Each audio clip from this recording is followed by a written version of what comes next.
Hello friends, welcome to savage point. நான் உங்கள் ஏஸ்கர். So இந்த புஷ்பா 2 டாபிக்ஸ் போதும், இதோட நிறுத்திக்கலாம் அப்படின்னு நம்ம நினைச்சாலுமே நம்மளை பேச வைக்காம விட மாட்டானுங்க போல. ஸோ இப்போ ரீசெண்டாக புஷ்பா படம் ரிலீஸ் ஆயிருந்தது. ஸோ அதோட ட்ரெய்லர் பிரேக் டவுன் போட்டிருந்தோம், ரிவ்யூ போட்டிருந்தோம். அப்புறம் அந்த படத்தை சுற்றி நடக்கக்கூடிய ஒரு சில பிரச்சனைகள் இதெல்லாம் வச்சு கூட நம்ம வந்து பேசியிருந்தோம். இதோட முடிச்சு இதுக்கப்புறம் இதில் பேசுறதுக்கு என்ன அப்படின்னு சொல்லிட்டு நம்ம ஒதுங்கி இருக்கிறவங்களையும் வந்து பார்த்தீங்கன்னா வம்புழுக்கிற மாதிரி சம் தெலுங்கு ஃபேன்ஸ் சோஷியல் மீடியாவில் நம்மளை வம்புழுக்கிறதே ஒரு மெயின் வேலையாக பார்த்துக்கிட்டு சுற்றிக்கிட்டு இருக்காங்க. அந்த மீம்ஸ்லாம் என்ன ட்ரிகர் பண்ணிருச்சு. இதுல நான் வந்து அவங்க எல்லாருமே கலாய்க்க போறேன்னு கேட்டீங்கன்னா கலாய்க்கலாம் போறது இல்ல. ஏன்னா அது வந்து தப்பு, அவங்க செய்யறதே தப்பு. அதே நான் திருப்பி செய்ய மாட்டேன். பட் ஒரு சில விஷயங்களை வந்து நான் இங்க கிளியர் பண்ணணும்னு விரும்புறேன். லாஸ்டா ஒரு வீடியோ போட்டிருப்போம், தெலுங்கு வந்து யூனிட்டியா இருக்காங்க, தமிழ்ல வந்து பாத்தீங்கன்னா டாக்ஸிசிட்டியா இருக்காங்க அப்படின்னு சொல்லிட்டு. அதுல ஒரு சில பாயிண்ட்ஸ்லாம் நான் பேச விட்டுட்டேன். அந்த பாயிண்ட்ஸையும் பேசிட்டு அப்படியே இந்த பிரச்சனைக்கும் ஒரு ஆன்சர் ஒன்று பண்ணலாம், இதுக்கும் ஒரு முடிவு கட்டலாம் அப்படின்னு சொல்லிட்டு என்னோட ஒரு தாட்சை சொல்லலாம் தான் இந்த வீடியோ. அதனால ஸ்கிப் பண்ணாம ஃபுல்லா பாருங்க. சரி வாங்க நம்ம வீடியோக்குள்ள போகலாம்.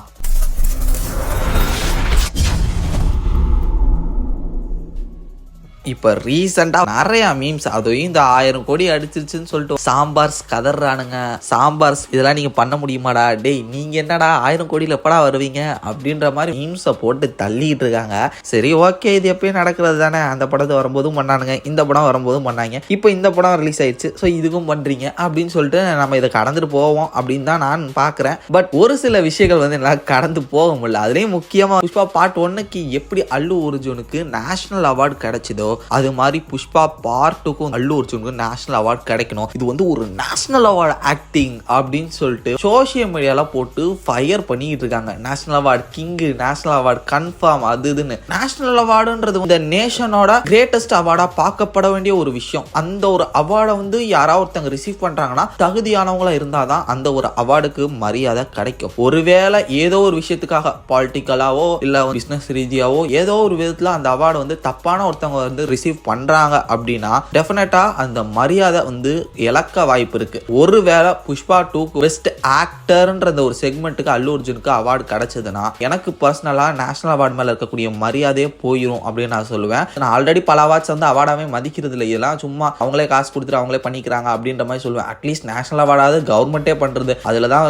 கொஞ்சம் ஒரிஜினாலிட்டி இருக்கு அப்படின்னு யோசிச்சிருந்தேன். இப்ப அதுவுமே வந்து பணம், பதவி அந்த மாதிரியான ஒரு சில வேலைகள்னால நடக்குதோ அப்படின்ற ஒரு பார்வை எனக்குள்ள வந்துருமோ அப்படின்னு பயமா இருக்கு. பார்ப்போம். ஏன் அப்படி சொல்றேன், அல்லு அர்ஜுனுக்குலாம் அவார்டு கிடைக்கூடாதுன்னு கேட்டீங்கன்னா, மேபி அவர் நல்லா நடிக்கலாம், சூப்பரா பண்ணியிருக்கலாம், என்ன வேணா பண்ணலாம். பட் இந்த அவார்டுக்கு அவர் ஒர்த்தானவரான்றதை நீங்களே யோசிச்சு பாருங்க. மீம்ஸ் போடுறானுங்க, சவுத் இந்தியன் ஆக்டர்ஸ்லாம் ஒண்ணுமே இல்லை இவர் முன்னாடி. சிரஞ்சீவி உங்க முன்னாடிலாம் வந்து இது பண்ண முடியுமா? ஒருத்தன் வந்து பச்சையா சொல்றான், Kamal Haasan is a good actor but best actor is Chiranjeevi அப்படின்னு சொல்லிட்டு. அந்த வீடியோலாம் இருக்கும்னு நினைக்கிறேன் ஆன்லைன்ல. இந்த தேடி பாருங்க, நான் இதுல கூட இன்க்ளூட் பண்ண ட்ரை பண்றேன். Best of the best is Chiranjeevi, అందుకే ఆయన greatest actor in the country. Kamal Haasan రాసిన డైరెక్ట్ చేసిన ఒక్కో సినిమాని కొన్ని వందల సార్లు చూసుంటాం మేము. ఆయన ఒక గొప్ప ఫిల్మ్ మేకింగ్ జీనియస్. కానీ ఇక్కడ మన డిస్కషన్ యాక్టింగ్ గురించి. இந்த வருஷத்தோட பெஸ்ட் ஆக்டிங் நிறைய படங்கள் வந்திருக்கு. லைக் மகாராஜால வந்து விஜய் சேதுபதி ஆக்டிங் என்ன சொல்லுவீங்க, தங்கலான்ல விக்ரமோட ஆக்டிங் என்ன சொல்லுவீங்க, ஏன் ஆவேசம் கூட நீங்க எடுத்துக்கலாம், அதுல ஃபகத் ஃபாசிலோட ஆக்டிங் என்ன சொல்லுவீங்க. இது மாதிரி பெஸ்ட் ஆக்டிங் பெர்ஃபார்மன்ஸ் இருக்கக்கூடிய படங்கள் இந்த வருஷம் வந்திருக்கு. நிறைய படங்கள் இருக்கு, நிறைய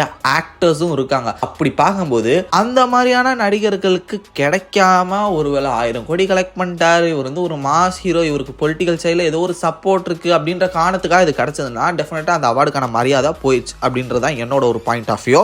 ஆடியன்ஸா இருந்தாலும் சரி, தெலுங்கு ஆடியன்ஸா இருந்தாலும் சரி, நீங்க ஒரு விஷயத்தை தெளிவா புரிஞ்சுக்கோங்க. இப்போ ஒருவேளை இது வந்து இப்படி ஆச்சுன்னா ஃபியூச்சர்ல இருக்கக்கூடிய அவார்ட் இந்த மாதிரி ரிசீவ் பண்ணக்கூடியவங்களுக்கும் ஃபியூச்சர்ல வரக்கூடிய படங்களும் இந்த நிலைமையில தான் இருக்கும். அதுக்கப்புறம் ஒரிஜினல் டேலண்ட் இருக்கவங்களுக்கு அங்கீகாரம் கிடைக்காது, நல்ல நல்ல கதைகளுக்கு ஒரு இடம் இங்க கிடைக்காது. ஸோ இது மாதிரியான படங்கள் தான் நீங்க தொடர்ந்து பார்க்க விரும்புவீங்க. இது மாதிரியான நடிகர்கள் தான் நீங்க தூக்கி வச்சு கொண்டாடுவீங்க. தமிழ்ல விஜய், அஜித் எடுத்து கொண்டாடுவாங்க, ரஜினி, கமலா எடுத்து கொண்டாடுவாங்க. ஆனா பெஸ்ட் ஆக்டர்ஸையும் இங்க பல பேருக்கு பிடிக்கும். ஸோ அந்த மாதிரியான ஒரு இண்டஸ்ட்ரி. ஆனா தெலுங்கு சினிமாவை பொறுத்தவரையும் பாத்தீங்கன்னா மாஸ் ஹீரோ அதெல்லாம் நான் தப்பே சொல்லல. பட் தேவையில்லாத இங்க இருக்கக்கூடிய பெஸ்ட் ஆக்டர்ஸை அங்க இன்க்ளூட் பண்ணிக்கிட்டு அந்த வேலை பண்ணாதீங்க அப்படின்றது என்னோட ஒரு ரெக்வஸ்ட். இதை தாண்டி 1000 crores வந்து நம்மளால அடிக்கவே முடியாது. இங்க வந்து யூனிட்டி இல்ல, அங்க யூனிட்டி இருக்கு, இங்க டாக்ஸிசிட்டி தான் இருக்கு அப்படின்னு சொல்லிட்டு ஒரு வீடியோ போட்டுப்பேன். அதில் நிறைய பேர் கமெண்ட்ஸ் ஆல்ரெடி வந்து பார்த்தீங்கன்னா அந்த வீடியோலேயே நான் பேசணும்னு நினச்சது, ஆனால் பேச முடியாமல் போயிட்டேன். பிகாஸ் லென்த் இஷ்யூஸ், இது பெரிய டாபிக் பேச முடியாது அப்படின்னு சொல்லிட்டு நான் அதை ஸ்கிப் பண்ணிட்டேன். கரெக்டாக அதை எல்லாருமே கமெண்ட் செக்ஷனில் கேட்டிருந்தீங்க, ஏன் ப்ரோ 1000 கோடின்னு எல்லாருமே அழுவுறீங்க,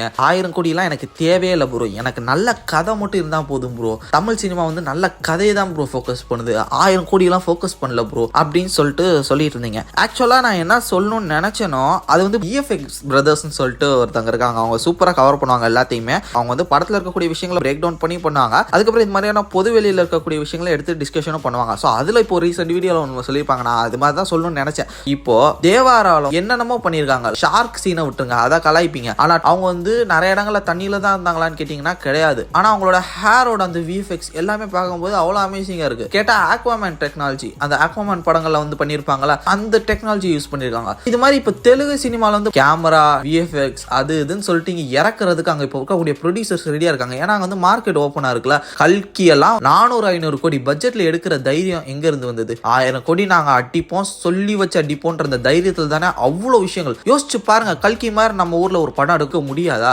நம்ம 400-500 கோடியெல்லாம் பண்ணிட்டு IMAX camera, red raptor camera, gimbals, so எல்லாத்துலேயும் இம்ப்ரூவ்மெண்ட் ஆகிட்டோம். VFX CG எல்லாத்தையும் கொஞ்சம் இம்ப்ரூவ் பண்ணி இப்போ கோட் படத்துலலாம் டிஏஜிங், அது கூட ஒரு பிகஸ்ட் இம்ப்ரூவ்மெண்ட் தான். நீங்கள் எல்லாருமே கலாச்சிங்க அந்த படம் வரதுக்கு முன்னாடி டிஏஜிங், ஆனால் படத்தில் அது சூப்பராக இருந்தது. அது அந்த அளவுக்கு நமக்கு ப்ரெசென்ட் பண்ணியிருந்தாங்க. இது மாதிரி இப்போ ஒன்றுனா வளருது இல்லை. இது வந்து பெரிய பாக்ஸ் ஆஃபீஸ் கலெக்ஷன் எனக்கு இங்கே இருக்குன்னும் போது ப்ரொடியூசர்ஸ்மே தைரியமா பட்ஜெட்டை வந்து வெயிட் பண்ணுவாங்க. அப்படி பார்க்கும்போது இது வந்து ஒரு நல்ல விஷயம் ஃபியூச்சரில். ஸோ நல்ல கதைகளுக்கு நல்ல பட்ஜெட்டும் கிடைக்கணும், நல்ல ப்ரொமோஷன்ஸும் கிடைக்கணும், நல்ல பாக்ஸ் ஆஃபீஸும் கிடைக்கணும். நல்ல படங்களுக்கு நல்ல ரிவ்யூஸ் மட்டுமே போதாது. மேபி இந்த படம் பல பேருக்கு போய் சேரும், ஆனால் அடுத்த கட்டத்துக்கு இந்த இண்டஸ்ட்ரி போய் சேராது. அடுத்த கட்டத்துக்கு இந்த இண்டஸ்ட்ரி போய் சேரணும்னா அதுக்கு வந்து பாக்ஸ் ஆஃபீஸ்ன்றது வந்து ரொம்ப முக்கியம். அதனால ப்ரொடியூசர் மட்டும் லாபகரம் அடைய போறது இல்லை. இந்த இண்டஸ்ட்ரி மேல ஒரு மரியாதையும் இந்த இண்டஸ்ட்ரி மேல ஒரு மதிப்பும் வரும். ஓகே, இந்த இண்டஸ்ட்ரியில இருந்து வரக்கூடிய படமா கண்டிப்பா கலெக்ட் பண்ணும் அப்படின்னு சொல்லிட்டு நார்த் இந்தியன் தியேட்டர்ஸ்லாம் வாங்க ரெடியா இருப்பாங்க. வேர்ல்ட் வைடா ஸ்கிரீன்ஸ் அதிகமாக கிடைக்கும். நாட் ஒன்லி பிக் ஹீரோ, எல்லா ஹீரோஸ்க்கும் அந்த ஒரு ரெஸ்பெக்ட் கிடைக்கும். அதுதான் ரொம்ப முக்கியமான விஷயமா நான் சொல்றேன். 1000 கோடி தேவையில்ல, நல்லா கதை மட்டும் இருந்தா நம்ம இப்படியே இருக்க வேண்டியதான். அதனால தான் 1000 கோடி இங்க பல பேர் வந்து கேட்டுக்கிட்டு இருக்கோம். இதுக்கு மேல புஷ்பா 2 பத்தி பேசவே வேணாம் அப்படின்னு இருக்கேன். ஸோ யார் என்ன ட்ரிகர் பண்ணாலும் அப்படியே ஒதுங்கலான்னு இருக்கேன். இந்த படத்தை ரிவ்யூ வைஸ் கூட வந்து நான் டீசெண்டா மரியாதையா தான் அதை ரிவ்யூ பண்ணியிருப்பேன். ஆனா இவங்க வந்து மறுபடியும் சொல்றேன், சம் தெலுங்கு ஃபேன்ஸ் இந்த விக்டரியா இந்த ஒரு விஷயத்தை வச்சுக்கிட்டு ரொம்ப பண்றாங்க. அது வந்து நல்லதுக்கு இல்லை. அது வந்து நான் சொல்றது என்னோட பர்சனல் ஒப்பீனியன். இது தாண்டி உங்களோட பர்சனல் ஒப்பீனியன்ஸ், உங்களோட தாட்ஸ் மறக்காம கமெண்ட் செக்ஷன்ல மென்ஷன் பண்ணுங்க, நான் பார்த்து தெரிஞ்சுக்கிறேன். இதே மாதிரி தொடர்ந்து நான் இன்ட்ரெஸ்டிங்கான வீடியோஸ் பார்க்கறதுக்கு மறக்காம நம்ம சாவேஜ் பாயிண்ட் சேனலை சப்ஸ்கிரைப் பண்ணி அந்த பெல் ஐகானை பிரஸ் பண்ணிக்கங்க. அடுத்த இன்ட்ரெஸ்டிங்கான வீடியோல நாளைக்கு உங்களை மீட் பண்றேன். அது வரையும் tata bye bye, take care from A Square.